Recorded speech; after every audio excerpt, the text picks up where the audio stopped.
Officially, Samsung's ambition to develop the best smartphone processor is over. Although we have heard rumors and seen stories, this has now been verified.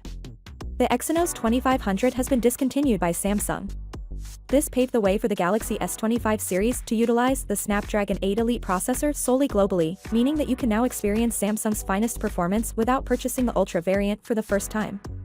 Even the Galaxy S25 base model now has top-tier performance, while the S26 series is reportedly sticking with the Snapdragon 9 Elite, or whatever its exact name is.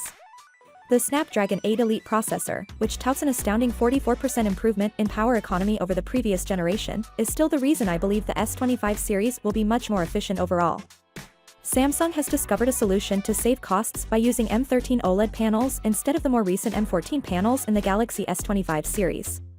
The irony is that Samsung is providing its top-tier M14 OLED screens to its main rival, Apple, for the iPhone 16 Pro series. You may be wondering what the difference is that makes on 4 panels virtually 20% more power efficient than M13. Since the latest Qualcomm processors are said to cost around 20% more than the previous generation, this is most likely a side consequence of making the complete move to Qualcomm. Therefore, it's probable that the Galaxy S25 series won't get any display enhancements. After examining the Galaxy S25 Ultra's design in depth, additional leaks about its color options have now emerged.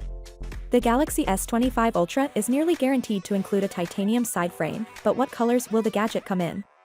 Renowned tipster Ice Universe claims that the Galaxy S25 Ultra will come in 4 color options: black, blue, green, and titanium. However, these are only the standard color options. Samsung is probably going to offer more colors on its website. On the other hand, while black, blue, and titanium closely resemble the colors of the Galaxy S24 Ultra, green seems to be a new addition. A deeper hue would undoubtedly be fascinating, but it's still unclear whether Samsung would choose a light or dark green. Here are 5 main reasons to be thrilled about the debut of flagship. Finally, what are your thoughts about it? So without being said, let me know your thought in the comment below, and if you are new here, please subscribe. Peace out.